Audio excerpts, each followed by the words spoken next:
Roxanne Perez would go on to retain the championship. Moving forward again, she defeats another challenger. So who do we go with next, right? Heat Wave's coming up, so we're going to see which individual will be the next challenger. But overall, I am in firm belief that this matchup should have been the main event. I have no problem with the main event being NXT champion Trick Williams defending it against Ethan Page. But there was part of me which understood this. Okay, it's the main title. But unless if there's nothing at the end, some kind of angle, some kind of shocking return or debut, or potentially a TNA cameo, that should not have been the last match. Because it just got, a week and a half of build. I only say a week and a half because we had the little contract signing this past week on NXT, and then the week before was Ethan Page's debut. Whereas Jordynne Grace and Roxanne Perez, I think, had a little bit more weight to it because it's two rivalry, of promotions, champion versus champion, leader of one locker room against the next. That could have been easily your moneymaker. And it's hard to argue that wasn't a huge level of interest for a lot of fans. Was the potential of future TNA crossover?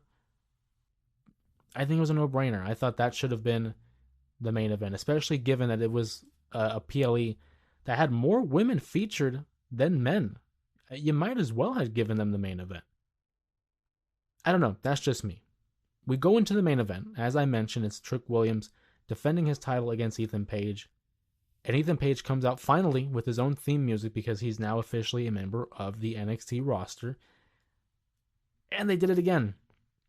They did it again with the theme song. It just repeatedly said, ego. Maybe it'll catch on. Maybe it'll grow on me. But listening to it the very first time, I couldn't help but smile. And not in the good sense, almost like in a cringe sense, because it's like, it's new. It's it just wasn't for me. It wasn't for me. And that's okay. Because it's not to everyone's liking, obviously. Hey, if Ethan Page likes it, so be it. That's great. But I just feel like, and you know what? We'll make sense of it, right? We'll try to say, hey, he's only been with the roster for less than 7 days. So what? He officially signed on Wednesday. It's Sunday that this take place. They didn't have enough time to give him proper theme music. That's what I'm gonna chalk it up to. They just didn't have enough time to give Ethan Page a decent entrance theme. But the matchup itself was fine.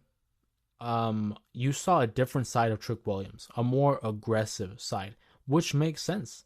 Naturally, of course.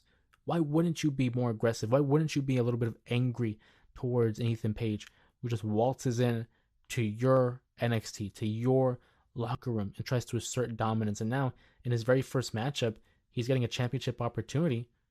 He's beating you up from behind the previous week. He basically puts you in position to be framed to be this assailant.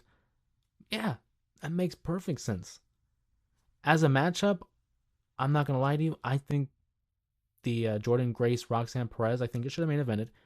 As a story, this was good because you had different layers. As I mentioned with Trick Williams, he had a little bit more of aggressive side given everything that's happened in the last couple weeks. And then Ethan Page, hey, it's in his namesake, all ego, gets a little overzealous. He becomes a little bit too aggressive against Trick Williams in the corner, so the referee has to back him off. Otherwise, he's going to get disqualified. He gets in the ref's face. Trick Williams takes advantage of this, hits him with the trick shot, gets the pinfall. 1, 2, 3. I don't think this is going to be the only time we see this matchup. I think it begs the question, not if we're going to get a rematch, but when. I don't see it being a one-off. I certainly don't. I think all ego Ethan Page, something is up his sleeve. He'll get another championship opportunity. The only issue I have with it now, of course, is because you're new, because you're a fresh face, it's going to be tough getting 2 losses, against the world champion. Then there was some people who thought potentially it could be a swerve. It could be a little bit of a shock value to have him win the title. Ultimately, that didn't happen. I think it's the right move to have Trick Williams still be the champion. Because even if Ethan Page won the title, I don't think it would have been long term. I think Trick Williams right now should be the champion. I don't know who was going to dethrone him at this rate. Hell, it could be Obafemi. I mean, not to say he's going to be the North American champion when it happens, but we'll see, right? A fine matchup, a fine matchup, and then it gets to the end, and I'm thinking, okay, I personally would have had Jordan Grace and Roxanne Perez main event, but they didn't. Why? Maybe because there's something at the end. Maybe we're gonna get interference or some kind of appearance by a TNA member, or maybe a new challenger will emerge and reveal themselves to Trick Williams, but nothing came out of it. It was just straight to credits. So yeah, I'd be lying to you if it kind of left me wanting more. But hey, maybe that's the point. Less is more. They want you to keep coming back in order to regain investment or regain interest. You better believe I'm going to keep watching, obviously. One, because I'm a fan. Two, because of the podcast. But in the sense of the show, if you're not going to give us something worth moving forward, you know? And at least with the women's matchup, you had Tatum Paxley there. You had Ash by Elegance there. So there was your little treat of a little bit of a cameo by a TNA wrestler. That makes sense.